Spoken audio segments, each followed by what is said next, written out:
Deux amis se rendent à tour de rôle l'un chez l'autre pour découvrir les objets culturels posés sur l'étagère.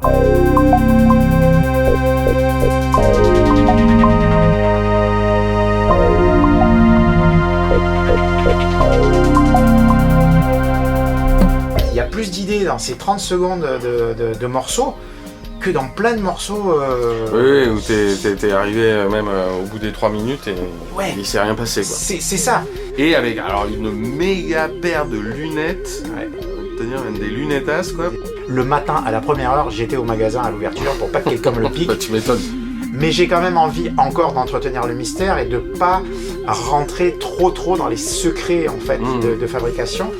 Ça ne cherche absolument pas le dénominateur commun à la plus grande masse possible quoi.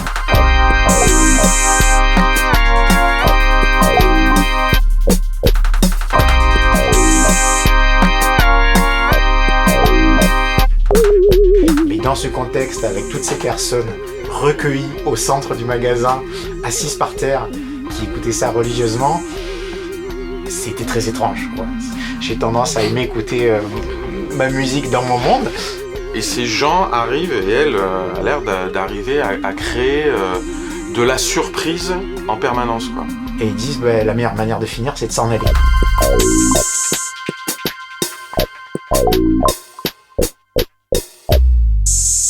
Bon bah cette fois on est chez toi Yann. Ouais. Et on est directement dans principalement la discothèque. Comme la dernière fois. Alors il y a quand même des livres et d'autres objets culturels. Alors La dernière fois, je t'ai piégé, finalement, on a regardé un livre, hein, parce que c'était Culture Jeune. c'est culture jeune. Là, ça va être disque, et puis on va un peu changer, on va avoir l'habitude, c'est-à-dire qu'avant de parler, on va écouter. Ah cool. Ça va être totalement la surprise.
Est-ce que même on va faire une émission en fait? Parce que bon, il n'y a rien à rajouter en fait. C'est un peu à la fois le positif et le négatif, ouais. sur cette est-ce que tu as reconnu? Non, alors j'ai une piste, mais comme je me souviens jamais a priori de son nom, Ouais, c'est elle. Mais c'est celle dont tu me parles, Ouais, voilà, ouais. souvent, voilà, et à chaque fois j'oublie son nom, et c'est Mitski, voilà. Voilà, c'est Mitski. Donc ben, voilà l'objet. Et je crois que c'est pas son premier album, Non, celui-là. on Hein. va reparler de Et sa discographie. très belle pochette. Très belle pochette, Alors, l'album un peu- s'appelle Alors ouais, Be the Cowboy. Be the Cowboy, ok, super. Très belle photo j'imagine d'elle, hein, bien Ouais, sûr. c'est elle. Avec une espèce de bonnet de bain en plus. Ouais, un bonnet de bain blanc avec des Ouais, fleurs. un peu à l'ancienne, à la Esther Williams. Ouais, tout à fait, voilà, très années 50. Et une main a priori masculine s'avance sur son visage puisqu'elle est photographiée vraiment en gros plan, elle prend quasiment tout le carré de la pochette. Et une main, entre guillemets, armée d'une pince à épiler s'apprête peut-être à lui enlever un sourcil. Oui, on peut se dire que c'est ce qui se passe. Elle est maquillée, elle a Ouais, les cils et les sourcils maquillés, elle a du rouge à lèvres.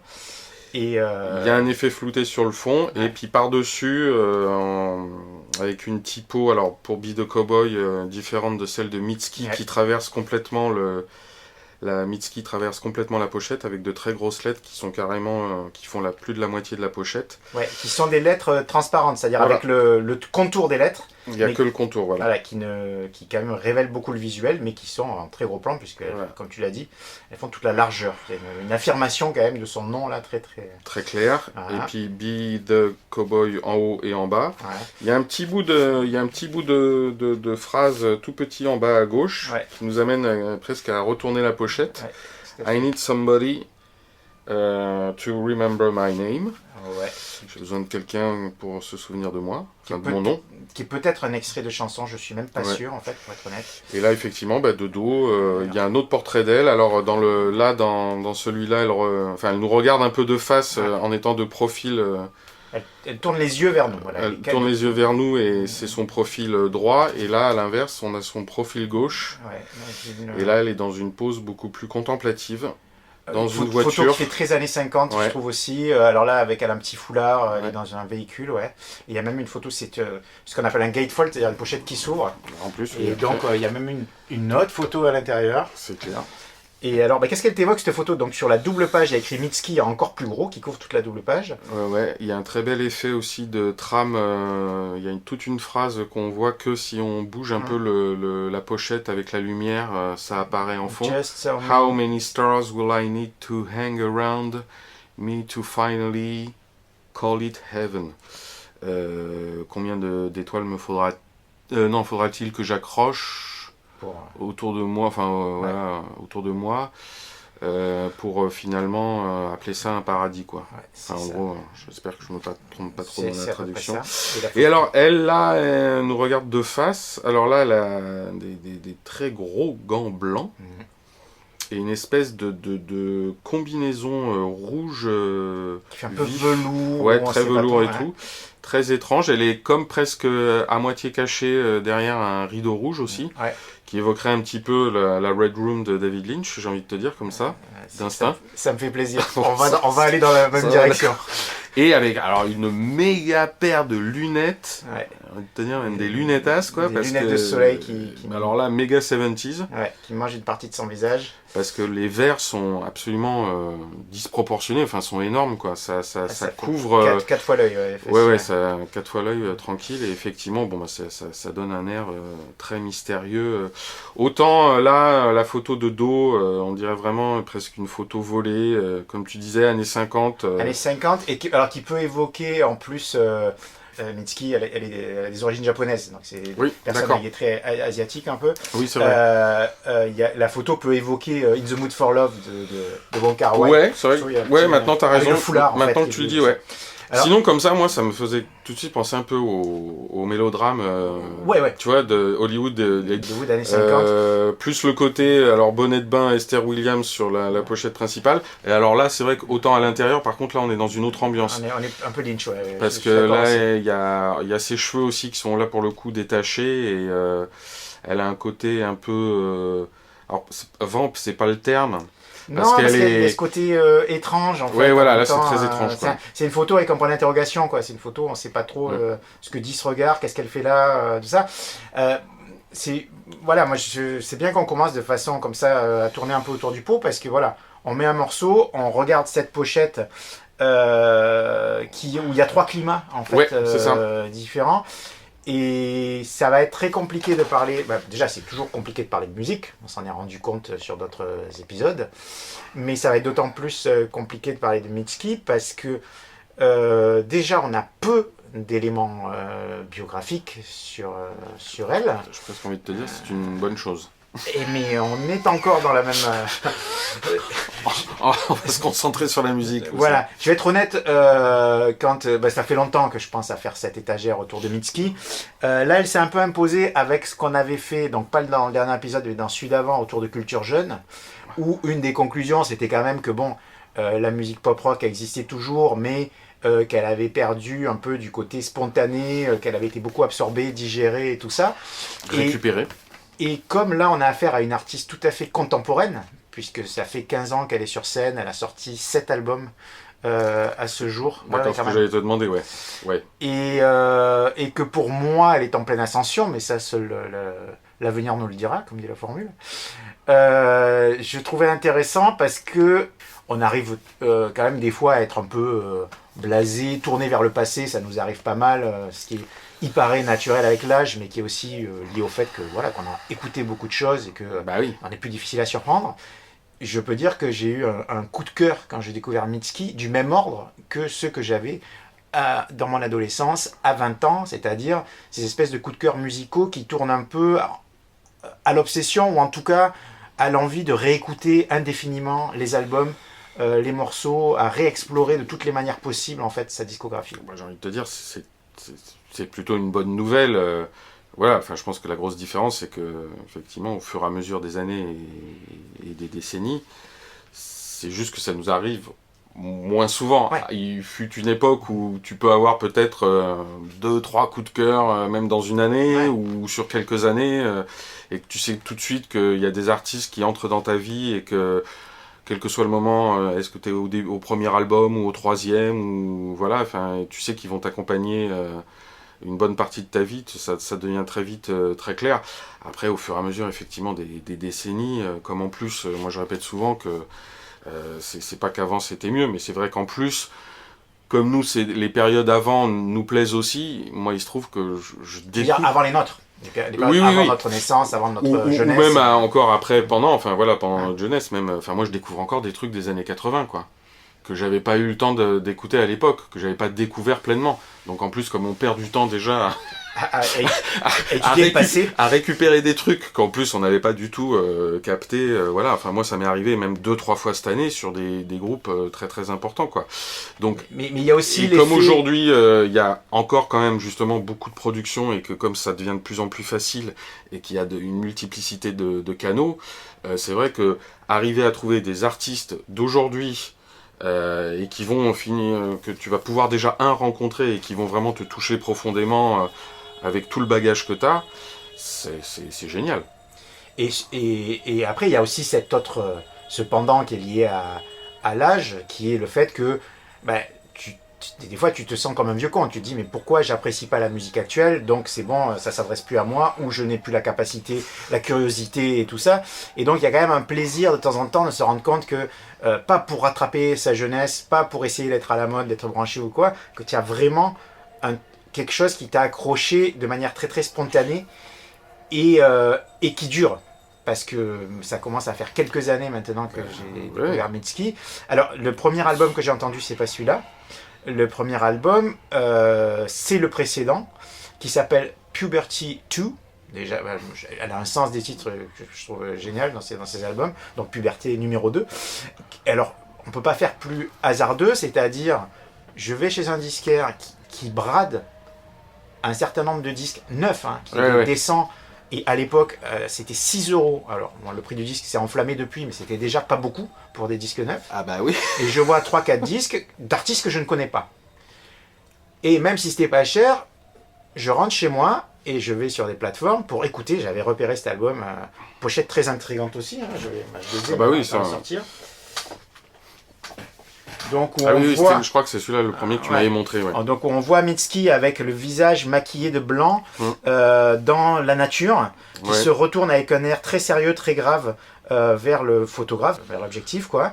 Et avec ce titre écrit en très gros, Puberty. Ouais. Là encore, point commun, la typographie envahit complètement la pochette et dépasse même les cadres de la pochette. Et c'est effectivement, mais c'est très très beau, très belle pochette. Les unes à côté des autres, déjà, ça pète aussi. Et puis, il y a vraiment, chez elle, on y reviendra, mais il y a vraiment un soin au visuel. Celui-là, c'est le deuxième. On va repréciser ça parce que c'est une fausse piste. Parce que celui-là, déjà le premier, c'est 2018. Là, on est 2016. Le premier. Celui du jour. Be the Cowboy, c'est 2018. Voilà, 2018. Celui-là, c'est 2016. Ouais. Alors, moi, je le découvre pas en 2016. Je le découvre 3 ans après, je crois, en 2019. Il est bradé. Je l'écoute sur une plateforme et dès le premier morceau de cet album, de Puberty 2, je suis intrigué. J'écoute l'album en entier. Le matin, à la première heure, j'étais au magasin à l'ouverture pour pas que quelqu'un me le pique. Bah, tu m'étonnes. Et je l'ai ramené à la maison. Surtout à 6 €. Voilà. Et je l'ai abondamment écouté. Je suis allé, comme tout le monde, sur Internet voir. Alors, il y avait un concert, alors c'est pas un Tiny Desk, mais c'était un concert quand même c'est un animateur qui fait ça dans un lieu fermé avec très peu de public, et la personne joue 4 morceaux, elle est interviewée en plein milieu du concert, 4 questions rapides, et puis elle reprend les derniers morceaux, donc un truc assez intimiste. Et déjà j'avais trouvé la prestation live, alors il y a 2 claviers avec elle, dont une qui alterne clavier et basse, une musicienne, un batteur et un guitariste, dont je vais découvrir après que c'est son producteur attitré depuis. Alors, la numérotation des albums est assez ambiguë parce que elle fait d'abord 2 albums qui sont des travaux de fin d'études. En fait, elle étudie la musique aux États-Unis. D'accord. Parce qu'elle a une mère japonaise et un père américain. Elle est née au Japon, mais c'est une citoyenne américaine. Elle vit aux États-Unis, je crois qu'elle vit au Texas, vers Dallas, si j'ai bien compris. Elle étudie donc la musique dans une espèce de conservatoire, dans une école particulière.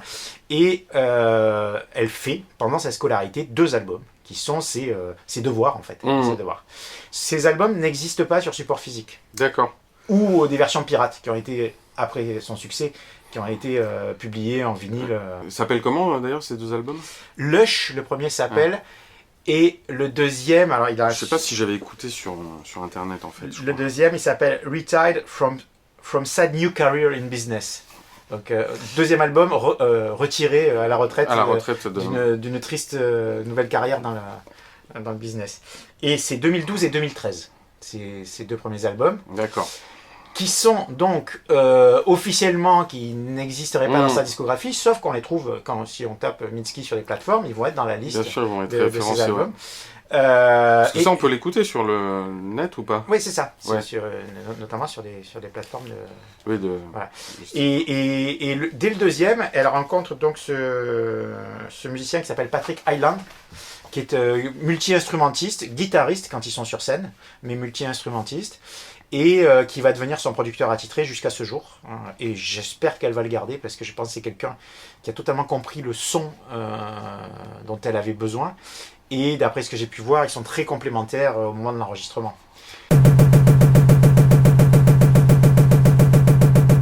Happy came to visit me. He bought cookies on the way.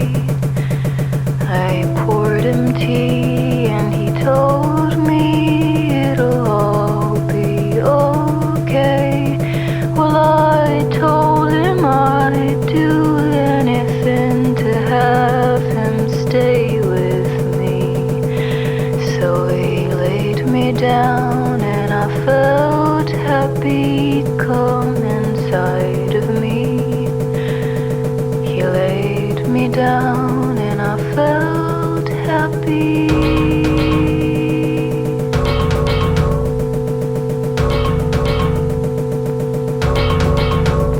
Oh, if you're going, take the train so I can hear it rumble, one last rumble. And when you go, take this heart. I'll make no more use of it when there's no more you.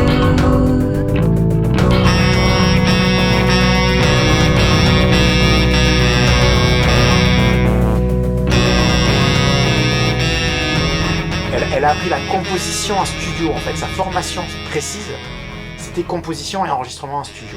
D'accord. Donc dès le début, il y avait cette envie de s'approprier aussi les outils pour concrétiser ces morceaux. Parce que tu dis que là, tout à l'heure, tu as dit qu'elle en était à 7 albums. Alors, tu comptes les 2 premiers là. Voilà, en comptant ces 2 premiers, elle en est à 7. D'accord, donc on va dire 5 officiels après. Voilà, 5 disponibles. Là, j'en ai 2 dans la main. partout. Donc, depuis 2018, elle en a encore sorti 3. Non, il y en a un avant celui-là. Ah, mais voilà, Ça c'est s'appelle- celui-là que j'ai écouté. En fait, c'est ça. Bury Voilà. Me at Make Creek, Oui, encore oui. un super titre. Celui-là, super aussi. Ouais. Enterre-moi à la crique comment dire, du flirt, ou je sais pas comment traduire ça, Ouais. qui est. Ouais, c'était celui-là, ouais. Alors bizarrement c'est le dernier que je me suis procuré parce qu'il a été réédité, parce qu'il a été pas disponible pendant un moment. Et je m'attendais à une œuvre de jeunesse, à quelque chose qui aurait un décalage avec les autres, et pas du tout. Il y a une grande cohérence dans son travail. Et même les 2 premiers que j'ai fini par aller écouter en ligne sont plus épurés. Il y a beaucoup de piano solo. Il y a quand même quelques instruments, mais c'est plus acoustique. Mais il y a déjà ce qui caractérise son univers musical. Et bon, petite remarque aussi, bon, surtout là sur l'album du jour, le truc qui m'a marqué, c'est waouh, il y a un paquet de morceaux. Alors je sais pas si les morceaux sont courts et Ouais. tout, mais enfin en tout cas 3, 6, 7. Ouais, sur celui-là, il y a. Bon, alors il y a toujours une tendance depuis l'invention du CD Pas du tout. au remplissage, mais là sur celui-là, il y a 14 morceaux. Alors, on peut ne pas aimer Mitski, il n'y a pas de problème, mais on peut pas lui faire le reproche de remplissage, c'est pas du tout son Voilà. genre.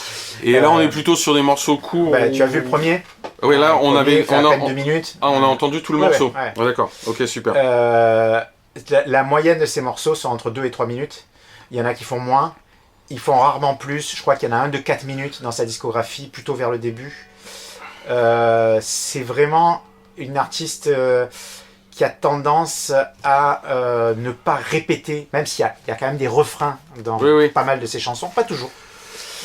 Mais à ne pas répéter ses effets, ses trouvailles, ses gimmicks, ou alors de manière caricaturale. Par exemple, son morceau le plus connu qui est sur Be the Cowboy, qui s'appelle Nobody, que je passe moi en soirée, qui est vraiment un morceau très dansant. Le refrain, c'est Nobody, qui est répété, mais presque dans une manière comme si elle psalmodiait, ou comme voilà. Je sais pas si c'est une question de modestie ou quoi, mais en tout cas, elle dit dans une des rares interviews que j'ai regardées, elle dit une fois qu'on a dit quelque chose, pourquoi s'acharner dessus? Et aussi, il parle de finir les morceaux avec son producteur, et ils disent la meilleure manière de finir, c'est de s'en aller. Et il n'y a pas aussi, alors les morceaux sont courts, il y a peu de répétitions, il n'y a pas de fade out, il n'y a pas de ad lib, c'est-à-dire ces trucs, ces gimmicks du rock, de la pop qui existent depuis très longtemps, qui étaient de répéter à l'infini le refrain ou une trouvaille, je sais pas quoi. C'est pas sa tasse de thé. Le morceau se termine, il se termine. Quoi. Ouais. Et des fois il se termine alors de manière douce, des fois de manière un peu inattendue. Mais là, ce qui est très clair, c'est que sur le premier morceau, c'est ça que j'ai aimé. Parce que il y a quand même une mise en place qui est tout de suite un peu envoûtante. Évidemment, ça pourrait presque faire un effet facile. On l'a entendu plein de fois. Mais c'est vrai que la progression, elle est super bien gérée. La rentrée des instruments est vraiment prenante. Mais j'ai aimé à un moment, il y a des espèces. Au moment où je m'attendais à chanter la mélodie de nouveau, il y a une espèce de variation d'accords en plein milieu, mais un truc, pas démonstratif, mais tout simple, mais qui fait que, hop, ça, avec peu de choses, avec peu d'éléments, ça t'amène ailleurs. Et même après, le morceau continue à avoir un peu des choses trap comme ça, qui tout le temps te décalent. Et ce qui me donne la sensation que, le morceau fait 4 minutes, mais en fait, non. Il en fait 2. Il est très court. Mais c'est ça te donne quand même. C'est ça qui est beau dans la musique, quand t'as l'impression que ça a duré quand même presque longtemps, alors qu'en fait, et puis, le morceau est court. Elle met pas les durées en plus sur ses albums, et je pense que ça accompagne cette idée qu'on s'en fout en fait combien dure le morceau. Le morceau, il dit ce qu'il a à dire dans le moment où il est là. Alors après, honnêtement, avant de me décider à ce qu'on fasse l'étagère sur Mitski, je n'avais pas regardé d'interview, à part au milieu d'un concert, comme c'est arrivé. Et je pensais qu'elle était très secrète, qu'elle en donnait pas et tout ça. Elle court pas après les médias, mais quand même, son succès étant croissant, elle est sollicitée parfois. Et en fait, j'ai commencé à en trouver pas mal. Et hier soir, j'ai commencé à en regarder, puis je me suis arrêté.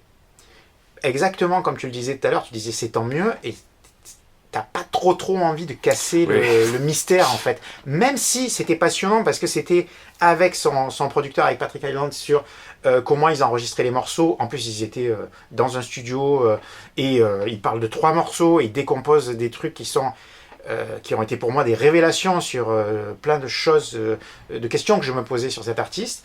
Mais j'ai quand même envie encore d'entretenir le mystère et de pas rentrer trop dans les secrets en fait de fabrication, parce qu'il y a quelque chose qui me fascine.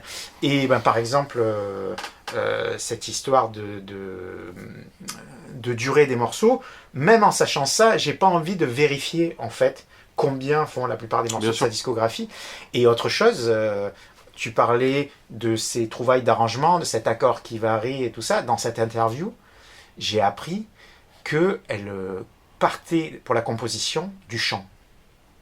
Mais du chant, c'est-à-dire, elle ne s'accompagne pas forcément à la guitare. Et d'ailleurs, elle a une manière d'utiliser la guitare... A cappella, quoi. Ouais, elle a une manière d'utiliser la guitare très basique, c'est-à-dire qu'elle joue les basses, en fait, pour se suggérer les accords. Mais parfois, elle expliquait qu'elle compose absolument sans instrument. Parce que, dit-elle, elle veut qu'on puisse chanter ces mélodies, et elle veut que ce soit des mélodies de chant avant tout. Et pour moi, c'est une des autrices, compositrices les plus intéressantes d'aujourd'hui, parce que son type de composition, qui est pourtant très pop, très accessible, pas du tout... parfois, les morceaux sont à la limite de l'expérimental, mais sans que ça en ait l'air. Elle chante sur tous les morceaux ? Ouais, il n'y a pas d'instrumentaux. Il y a des parties instrumentales, il y a de la place. Des fois, les morceaux respirent, il y a des parties instrumentales. Mais il n'y a pas d'instrumentaux, à ma connaissance. Oui, donc c'est vraiment... Mais elle compose principalement directement avec la voix. Ouais, principalement. Parfois, elle joue du piano, elle joue un petit peu de guitare. Mais ça, de toute façon, ça peut être très intéressant, surtout si elle a ce producteur, musicien, arrangeur derrière. Ça peut être une manière très intéressante d'arriver à de tels types de résultats où tu as effectivement une espèce de composition vocale primaire et que subitement, derrière, la musique va... d'une certaine manière, pouvoir jouer presque un autre rôle. C'est peut-être pour ça aussi qu'il y a ce sentiment et de plein et de choses variées et tout, puisque il y aura peut-être pas tout ce qui est programmatique est dans la voix, et tout ce qui va être dans la musique, subitement, on n'est plus là pour être obligé de ce qu'on fait d'habitude faire à la musique, surtout dans la pop. Ouais. On impose un peu à la musique de dire, ouais, bon, on a quelques accords, ça va être simple, bon, tout le monde le fait, toi tu fais un 4 temps, toi tu fais les accords, toi tu fais une basse et puis tu fais une petite variation, nanana. Et c'est peut-être ça, parce que moi ça m'avait marqué dans l'album que j'avais écouté aussi, c'était... Moi ça m'a fait penser à un autre groupe que j'aime beaucoup, qui est beaucoup plus vieux, mais qui faisait partie de ces groupes que j'ai découverts plus tard dans ma vie et qui m'ont beaucoup perturbé, influencé et bouleversé, c'était Guided by Voices. Ouais. Tu vois, ce côté aussi... mais enfin... très épidermique en fait. Ouais, et tout est possible. Alors eux sont connus pour... Alors eux, c'est pas 14 morceaux.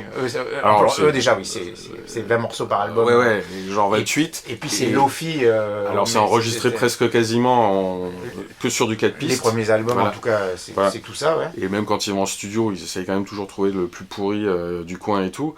Mais c'était ce côté, moi, ce qui m'avait beaucoup marqué à l'époque, pour rester simple, c'était effectivement, là, t'as des morceaux de 20 secondes, de 1 minute 24. Oui, effectivement, t'as peut-être un single de 3:30. Et encore, la gueule du single, tu te dis, machin.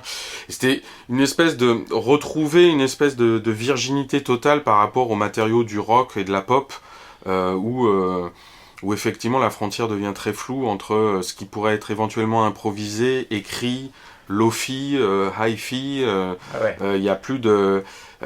ça redevient presque de la sculpture un peu, quoi. Et il y avait ce côté-là aussi dans cet album-là que j'avais écouté là. Parce que aujourd'hui j'ai choisi Beat the Cowboy, dans un mois ça aurait été un autre. Oui, bien sûr. Il y a un mois ça aurait été un autre. Et typiquement, ce premier album officiel que me suis procuré en dernier, que j'ai découvert en dernier, comme je disais tout à l'heure, je m'attendais à du moins, et en fait... quand je l'ai je l'ai écouté comme les autres en boucle pendant plusieurs semaines, et il y a déjà ça, il y a déjà en fait plein de couleurs. Chaque chanson a sa couleur, son orchestration, ses choix d'arrangement, tout ça. Et il ne faudrait pas croire que Patrick Hyland est le seul responsable de ça. C'est-à-dire qu'elle a des climats dans la tête et elle... alors après, je ne sais pas comment se passe le travail en studio, qu'est-ce qu'elle suggère réellement, est-ce qu'elle pointe des instruments précis, est-ce que c'est lui, ça j'en sais rien. Mais ce qui est sûr, c'est qu'il s'agit d'une véritable collaboration. Et quand on voit le groupe sur scène aussi, on se rend compte que tout le monde est dedans, quoi. C'est que c'est pas un groupe, c'est Mitski, l'artiste, lui qui est là depuis toujours, et peut-être des musiciens. Je crois avoir reconnu une des musiciennes sur plusieurs périodes, très bien. Mais en tout cas, c'est des gens qui jouent sa musique avec une implication que tu sens palpable. Il y a un concert, elle a fait Glastonbury, donc énorme festival anglais, en 2022. Le live se trouve en ligne. On peut le voir. Alors, moi, il y a la fascination qu'elle exerce, mais elle est au centre parce qu'en plus, elle a développé depuis quelques années une espèce d'approche chorégraphique de la scène. C'est-à-dire qu'a priori, au début, elle s'est un peu demandé quoi faire sur scène. Elle ne se voyait pas sauter dans tous les sens. C'était pas trop son truc. Par contre, elle s'intéresse à la danse contemporaine et j'ai cru comprendre un type de danse japonaise aussi qui l'a influencé. Et quand on la voit sur scène, il y a à la fois cette impression qu'elle a travaillé une chorégraphie, mais aussi quelque chose qui est totalement imbriqué avec les morceaux qu'elle fait. C'est-à-dire à aucun moment on a l'impression, comme on voit parfois ces shows de chanteurs et de chanteuses notamment, qui sont hyper chorégraphiés, qui sont calés au millimètre et où tu vois une performance.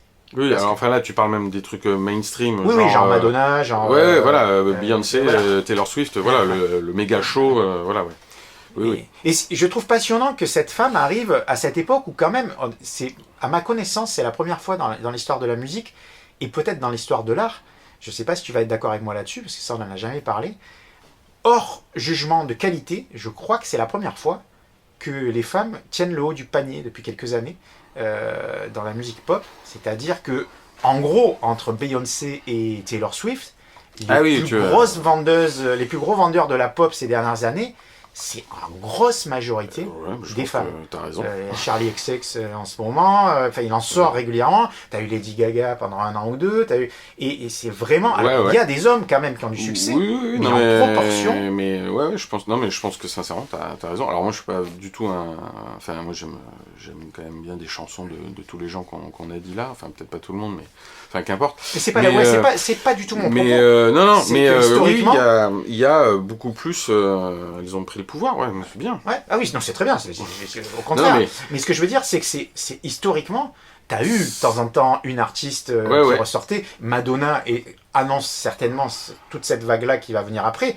Mais Madonna, d'abord, en face, il y a du monde, il y a Michael Jackson en même temps et tout ça. Mais surtout, c'est un cas isolé à ce moment-là. Ça va venir progressivement, effectivement, à partir de Beyoncé, je dirais par là, Rihanna, après...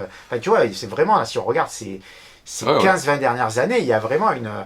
Et elle arrive là-dedans, et ce qui est étonnant, c'est qu'elle n'a pas du tout dans cet ordre de succès, a priori, même si elle marche bien aux États-Unis, et qu'il est en train de se passer quelque chose autour d'elle. Par contre, elle déclenche une espèce de ferveur. Elle a des vrais fans. Elle a une vraie fanbase, comme on dit, mais qui en plus sont plutôt dans l'ordre. Alors là, pour le coup, on touche à quelque chose de plus discutable, mais qui est un peu de l'ordre de l'idolâtrie, quoi. Enfin, en tout cas, d'une émotion très très forte, à en perdre un peu sa lucidité. I cry at the start of every movie, I guess, 'cause I wish I was making things too, but I'm working for the knife.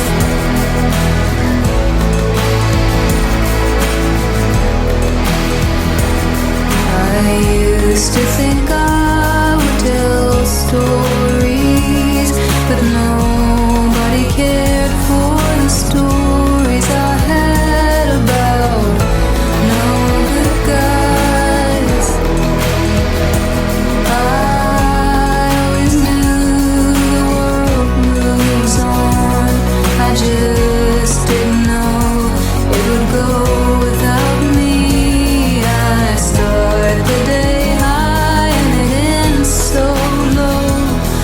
time working for the night.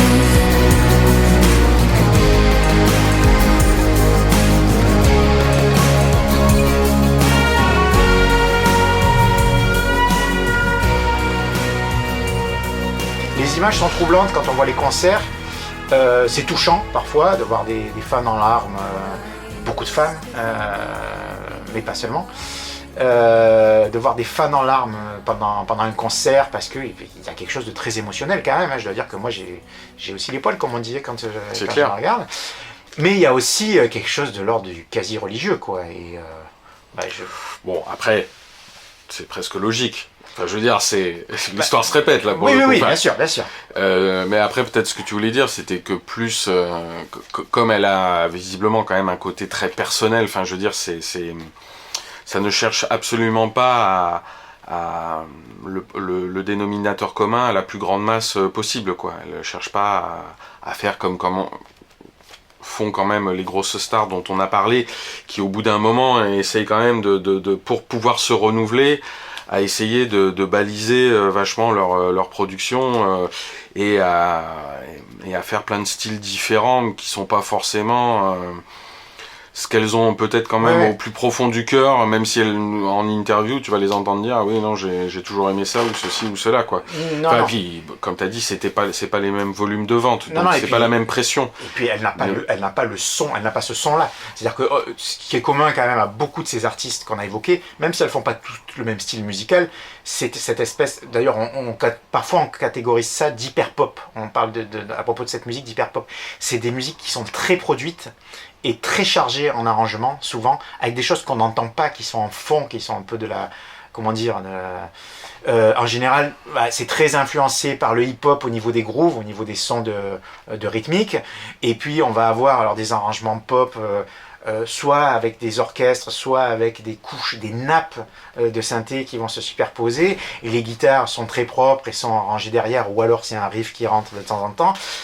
Chez Mitski, tout s'entend, c'est-à-dire qu'il y a de la prod, il y a des choix sonores très très personnels, il y a beaucoup de synthés, mais les synthés, ils retrouvent une place qu'ils avaient un peu dans les années 80, pour le meilleur, c'est-à-dire que quand elle fait un riff au synthé, c'est un son synthétique, ce n'est pas l'imitation d'un instrument. Là, tout à l'heure, dans le morceau qu'on a écouté, il y avait un synthé qui sonnait un peu comme un cuivre, et puis qui semble être relayé par le cuivre, les trompettes qui arriveraient derrière. Mais sinon, ce sont souvent des sons... Des fois, ces morceaux pourraient sortir des années 80. Oui. Pas tous, sinon ça deviendrait une manière de faire. Ces morceaux dansants en particulier. Et parce que justement... tu vois quand même une évolution, par exemple, est-ce que Be the Cowboy, ce qui semble, là, comme tu le dis, on dirait qu'il y a quand même une espèce d'unité en permanence. Est-ce que toi, tu trouves des périodes, enfin presque j'ai envie de dire, ou pas, ou c'est une autre manière de travailler Il y a un fil conducteur entre ses premiers albums d'études et son dernier album qui est sorti il y a 2 ans. Il y a un fil conducteur, on identifie Mitski quand on la connaît, je pense mais il y a clairement une évolution. Je ne m'attarderai pas sur les 2 premiers que je connais encore pas très bien et puis qui ont vraiment cet aspect un peu épuré, même si encore une fois les couleurs sont là quand même. Bury Me at Maycat Creek est le plus acoustique, je dirais, a priori, mais disons que c'est là qu'il y a les formes les plus classiques. Guitare, basse, batterie, il y a déjà du clavier, mais il n'est pas autant exploité qu'il va être après. Dans Puberty 2, il amorce pour moi la transition vers les 2 albums qui vont suivre. Ce qui est intéressant dans Puberty 2, c'est qu'il y a quand même quelques entrées de guitare un peu fracassantes. C'est peut-être son album le plus guitare de toute sa discographie. Et après, Be the Cowboy et alors un qu'on n'a pas encore évoqué qui s'appelle Laurel L, qui est donc l'album qui va suivre en 2022. Il doit y en avoir, ou peut-être pas. Il y a un trou entre les deux, parce qu'il y a un hiatus dans sa carrière. Il y a un petit Covid. Non, mais c'est parce que ça, en fait, je vais l'expliquer après. Mais ces 2 albums sont les plus synthétiques, années 80 partiellement, ou atmosphériques.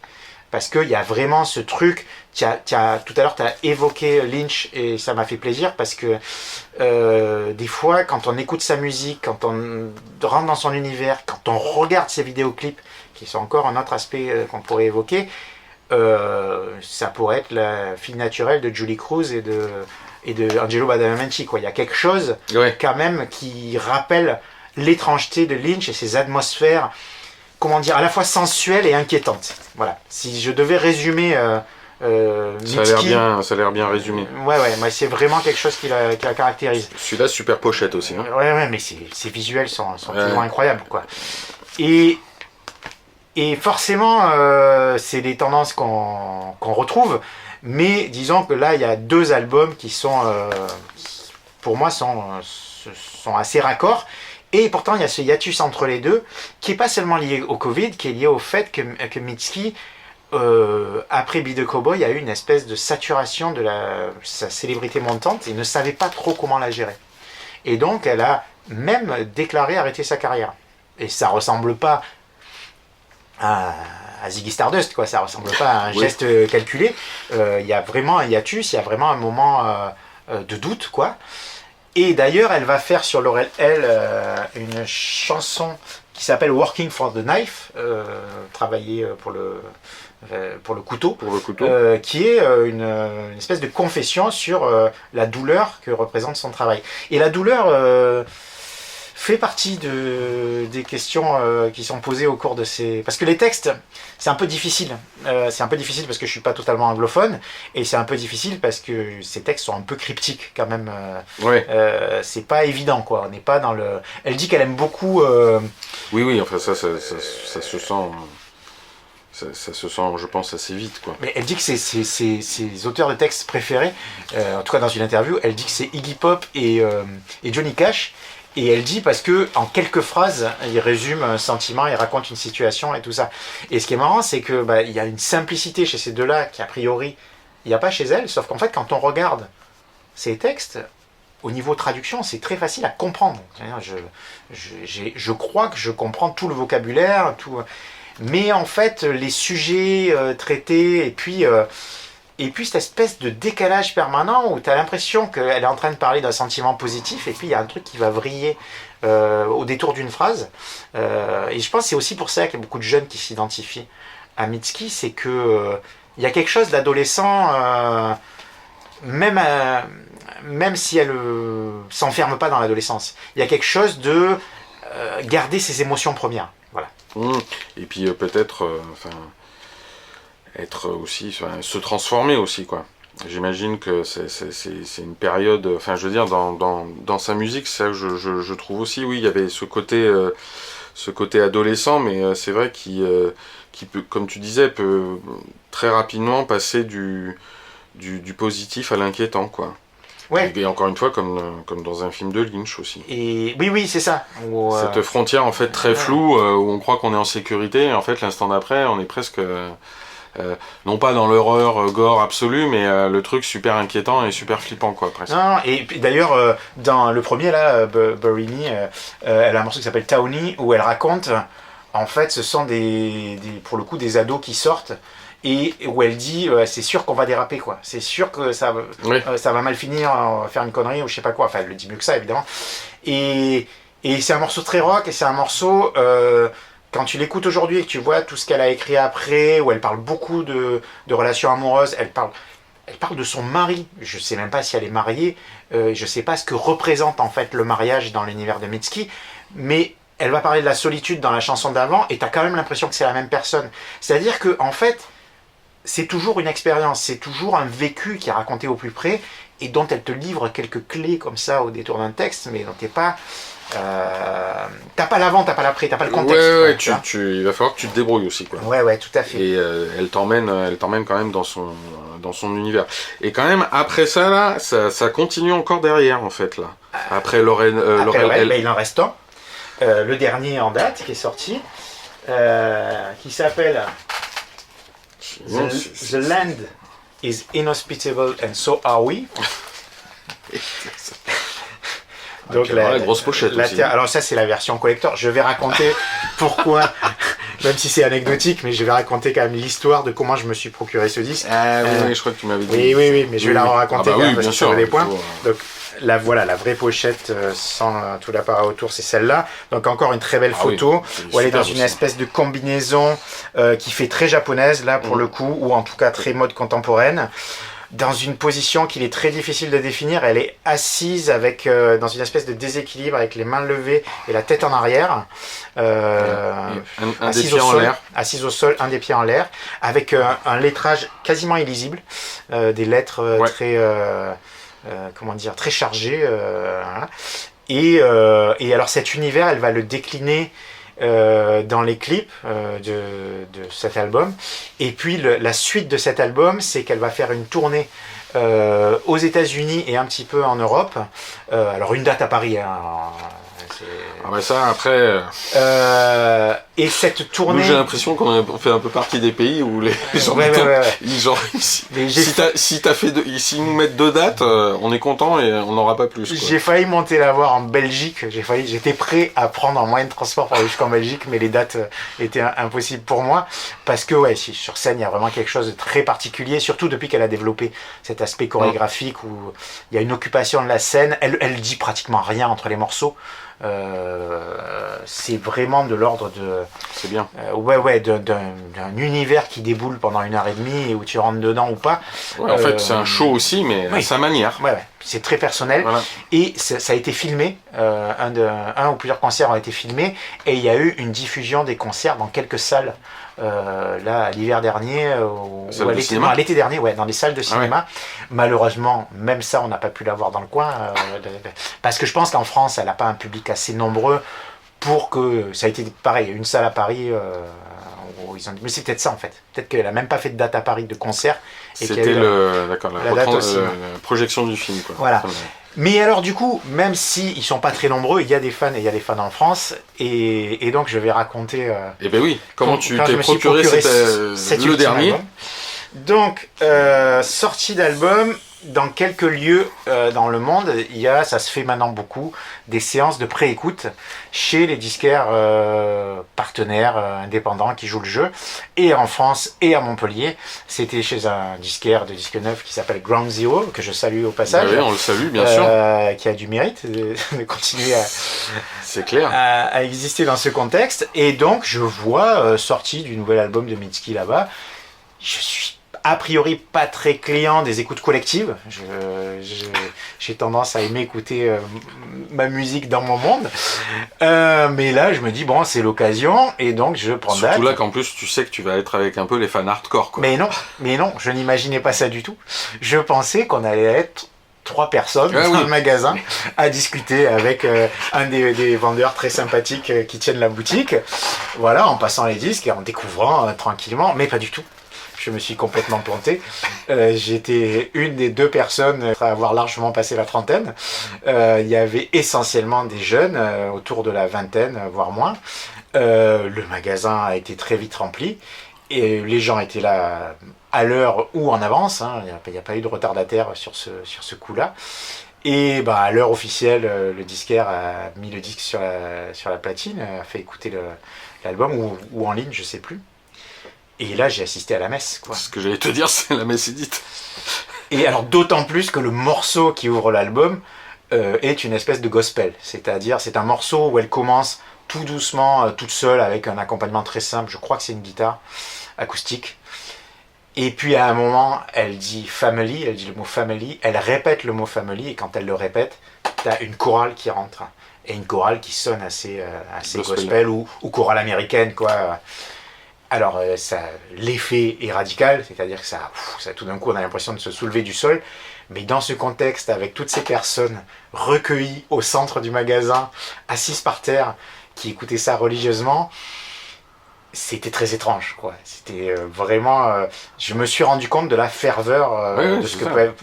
les fans, ça existe depuis longtemps, hein. Il y en a dans tous les types de quand même. musique, mais j'avais rarement été au milieu en fait. J'avais été au milieu de fans qui crient, qui hurlent pendant les concerts. J'avais pas été au milieu de fans qui se recueillent de cette façon-là, quoi. Ben oui, parce que là en plus c'est un exercice particulier, c'est comme tu disais, la pré-écoute d'un album, Ouais. c'est autre chose en fait, quoi. Ouais, tu es dans une espèce de privilège. Ouais, voilà, et en côté même- club, et côté voilà. privilège, côté... et puis là on va écouter un disque. Voilà, c'est-à-dire que même si le son va être bon et que le volume va être assez fort, le but n'est pas de se manifester en Non. tant que spectateur. Non, Donc ouais, bien effectivement, sûr. très vite, ça peut virer à la messe, quoi. Et alors, d'autant plus ou d'autant moins que cet album, c'est le moins dansant de Mitski. Ouais. Il y a pas vraiment dans mon souvenir de single très, très dansant, enfin de titres très, très dansants. Donc en plus, les gens n'allaient pas se lever pour danser Ah au oui. milieu du magasin. Ça dandinait un petit peu de la tête, et puis bon, il y a quand même plusieurs climats. D'ailleurs, il y a un morceau assez étonnant dedans où il y a une espèce de clavier à la Terry Riley, là, ce musicien répétitif, minimaliste. Bah même Un un peu, peu au ouais. début, comme sur le... Parce qu'au début, pendant un quart de seconde, je me dis, tiens, il veut se lancer sur Terry Riley. Ben, je crois que c'est une Et- des influences là pour le coup de Patrick Hyland de son. Ouais. Et je crois qu'il le dit dans l'interview que j'ai vue sur cet autre morceau. C'est quelque chose où il dit tout le monde a été marqué par ça de toute Ouais, façon. ouais, je Il pense, cite ouais. les Who, le fameux morceau Baba O'Reilly Mm. qui reprend cette espèce de clavier. Alors donc c'est des claviers de son un peu d'orgue synthétique très répétitif.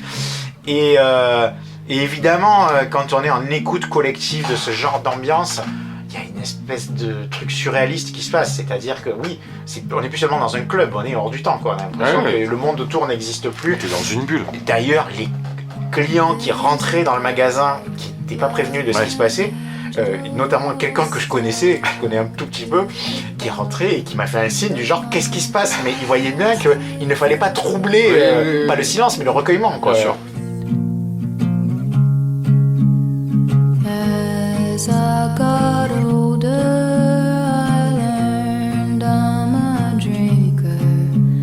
Sometimes a drink feels like family.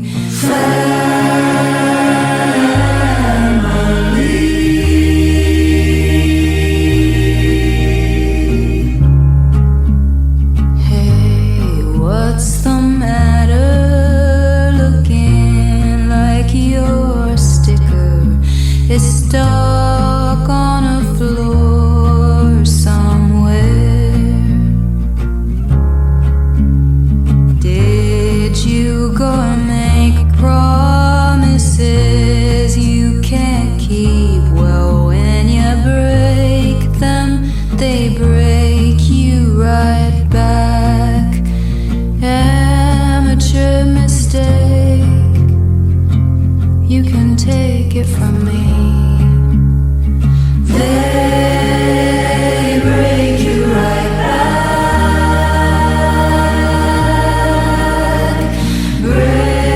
Break you right back.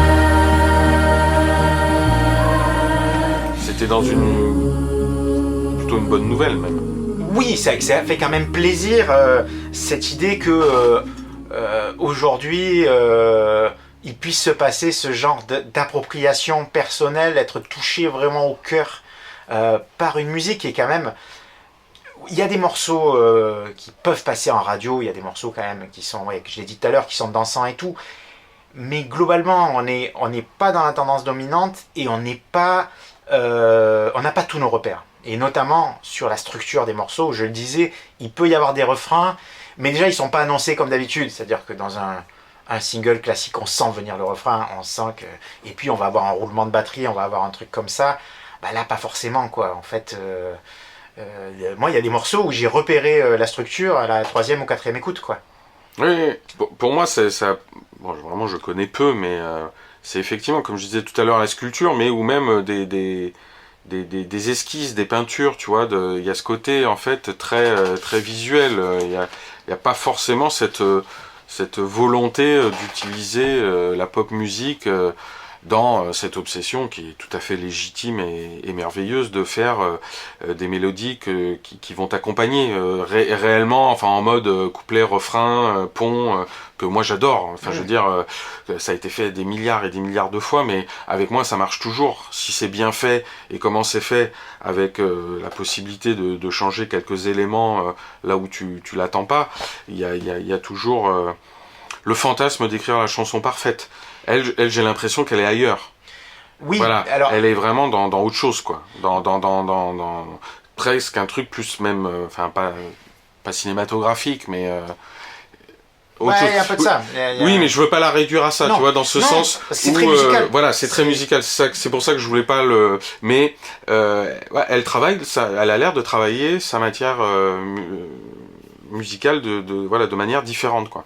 Oui, et avec une approche différente. Voilà, ouais. déjà avec cette approche de la mélodie de chant, c'est ça qui va écrire le morceau en fait, parce que je pense qu'elle participe autant aux arrangements que son arrangeur, mais elle part de ce qu'elle a dans la tête, qu'elle se répète, elle enregistre sur son téléphone ou je sais pas quoi, et puis après voilà, les morceaux vont se développer. Et les textes c'est pareil, c'est-à-dire qu'on a l'impression que elle sait quels sont ses mots, elle sait quel est son rythme. Et elle a un morceau qui s'appelle Washing Machine Heart, et où elle dit en gros viens nettoyer tes chaussures sales dans mon cœur machine à laver. Voilà, il y a une image, mais voilà, qu'est-ce que ça, de quoi ça parle exactement, tout ça. Et derrière, j'ai presque envie de te faire écouter au moins le début, si tu veux bien. Bah oui. Parce qu'il y a une idée. Attends, que je. Comme il n'y a pas les titres au milieu là. C'est le 5e morceau. Voilà, c'est ce truc là.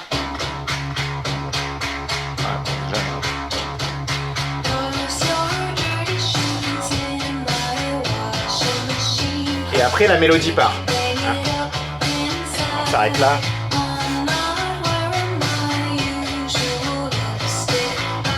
Ce que je trouve génial, c'est tout simplement partir d'une idée rythmique qui correspond, presque un claquement de main.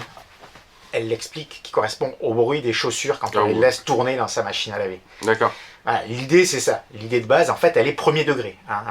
Elle a son texte et elle a cette idée-là. Et après il te raconte comment ils ont fait ça, en fait ils tapaient sur tout ce qu'ils pouvaient dans le studio et puis dans leurs mains. En fait les 2 premiers coups c'est sur un objet et les 2 dans les mains. Ouais.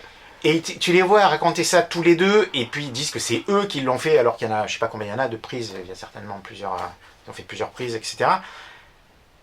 Mais en fait, toi, tu sais pas tout ça quand le morceau démarre, t'as ce truc rythmique qui t'interpelle, t'as ce son de basse synthétique qui vient se mettre derrière, qui durcit le truc, et après t'as la voix qui part en pop de manière très douce. Bah, moi déjà, il y a plus d'idées dans ces 30 secondes de morceaux, que dans plein de morceaux... Oui, où t'es arrivé même au bout des 3 minutes et il s'est rien passé, quoi. C'est ça. Et ce qui est fou, c'est que même les trucs que je crois connaître, les trucs qui sont très épurés parfois, où tu vas avoir juste un son de synthé, la voix et tout, par un changement d'accord, par une couleur. Tout à l'heure, on n'est pas revenu dessus, mais tout à l'heure, le morceau que je t'ai mis, il démarre d'abord par un orgue, le son baisse. Je sais pas pourquoi en fait, comme si tout d'un coup on t'avait réveillé. Il y a cette espèce de petite arpège Terry Riley, et effectivement il y a une espèce de baisse. Il y a une baisse de son très vite, et après il y a comme s'il y avait un intrus sonore aussi, un petit craquement qui n'a rien à foutre là. Et moi au début je croyais que le disque avait un problème, tu vois. Et alors ça peut paraître des trucs artificiels, des trucs, oui, ça y est, on fait des malins en studio, on rajoute des sons et tout.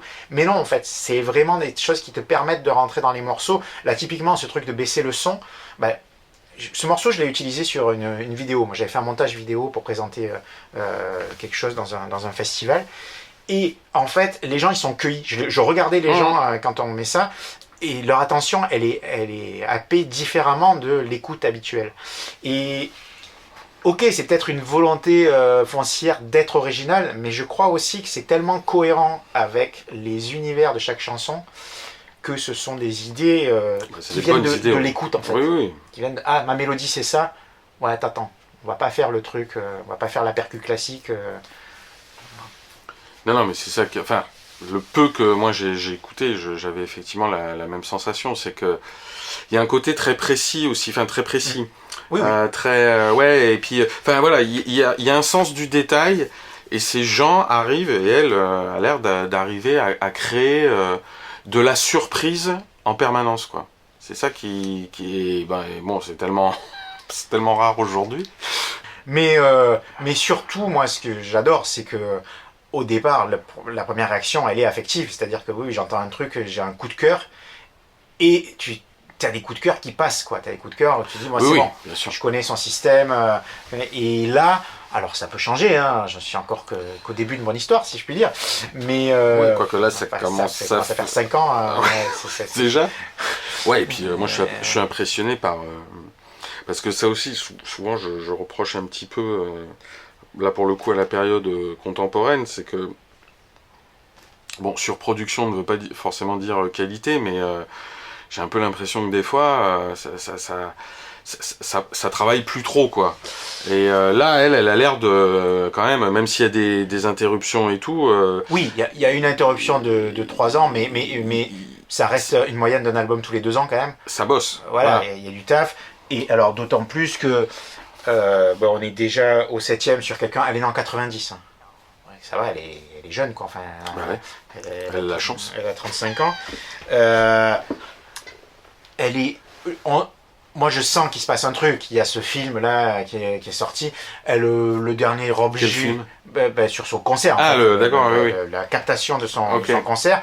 Il y a aussi un album de photos, très bizarrement. Elle a collaboré avec un photographe. Le visuel, j'en ai pas parlé tout à l'heure, mais le visuel est hyper important pour elle. Donc ces clips, je vous encourage à aller les voir sur Les plateformes. les plateformes, parce que chaque clip est un court-métrage, et elle l'a dit, elle travaille avec un réalisateur, c'est lui qui fait son truc. Elle va pas lui donner le scénario, Ouais. c'est pas le genre de la maison. Et là, elle a travaillé avec un photographe, et ils ont fait une série de photos dans l'idée de The Land, puisque c'est dans le dernier titre de l'album, c'est la Terre est inhospitalière et nous aussi. Dans l'idée de The Land, ils sont allés dans des coins des États-Unis, je sais pas précisément lesquels, et c'est des photos d'elle dans la nature, mais assez étranges, qu'on dirait sortie d'une séquence de Lynch tout à fait, ou d'un film fantastique, ou je ne sais quoi, sans non plus d'effets gore ou de trucs comme ça. C'est Oui, juste, oui. mystérieux, tout ça. On reste juste sur le climat de l'étrange, quoi. Et alors, ça accompagne L'inquiétante pas, étrangeté. ça accompagne pas de la musique, mais j'ai l'impression que c'est quand même un prolongement. Ah oui, elle a fait un truc aussi à un moment. Elle a fait la musique d'un comics américain. Ça, oui, ça.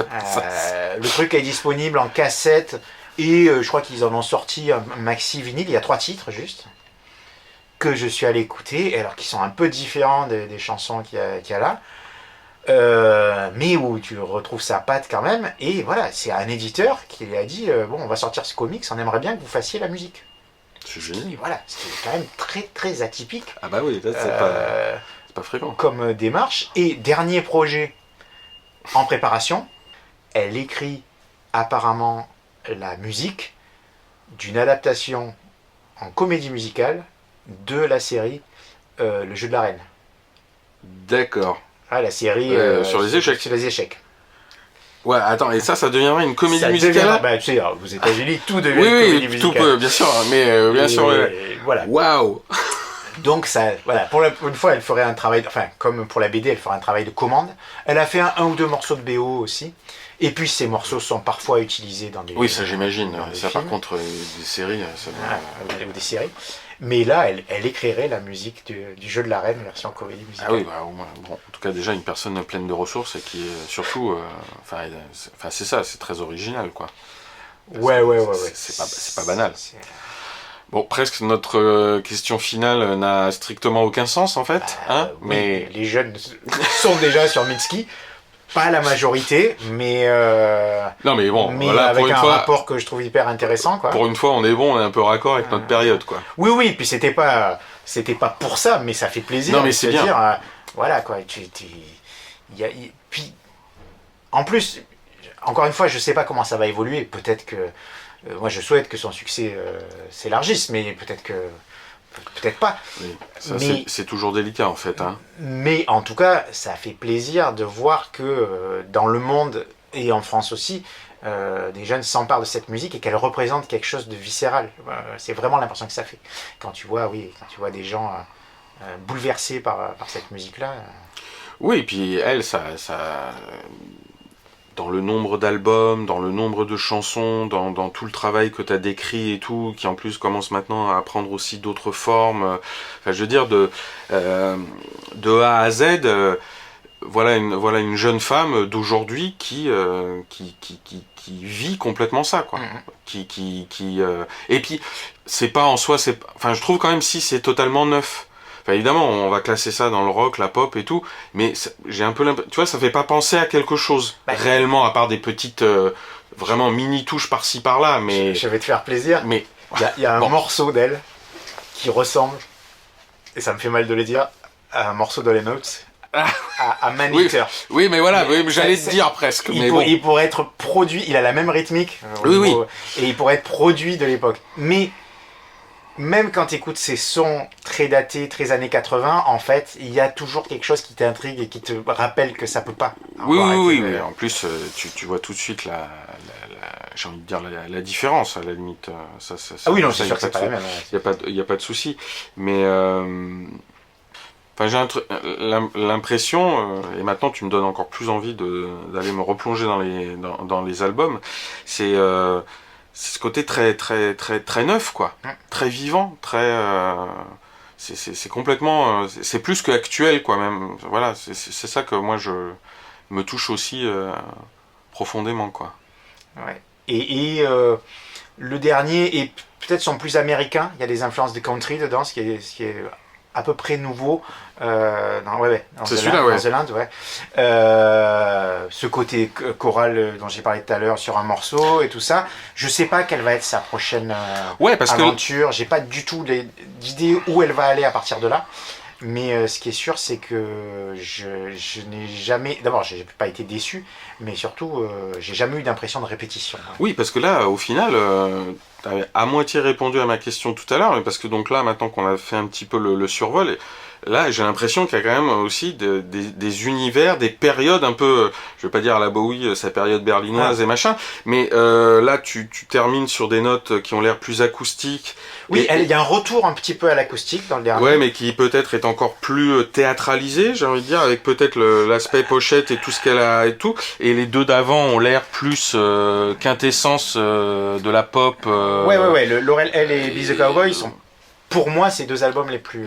pop rock, avec tout ce qu'elle peut y mettre dedans. Et puis avant, il y a les albums de début où tu te cherches aussi. Ouais. Donc, et puis voilà, et puis plus de guitare dans les deux d'avant. Ouais, de pop. Voilà. Enfin, non, c'est sûr que oui, c'est une artiste qui évolue, donc elle cherche des tas de choses.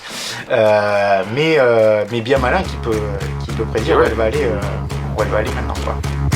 Toss your dirty shoes in my washing machine heart. Baby, bang it up inside.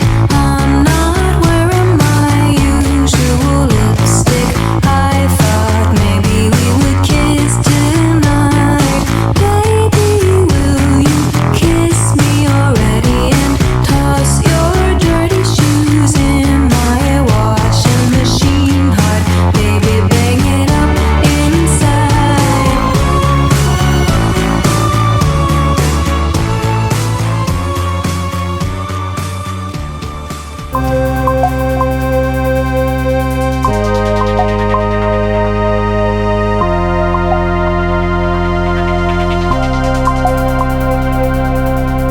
L'étagère. Un podcast de Yann Jouvert et Christophe Bauer.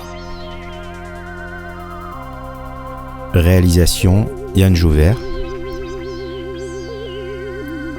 La musique du générique est signée Off.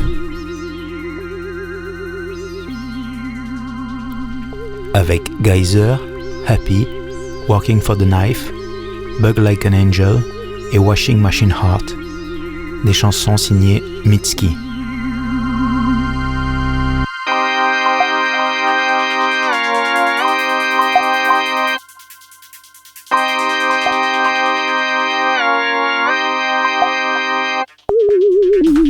Retrouvez tous les épisodes de l'étagère sur vos plateformes habituelles.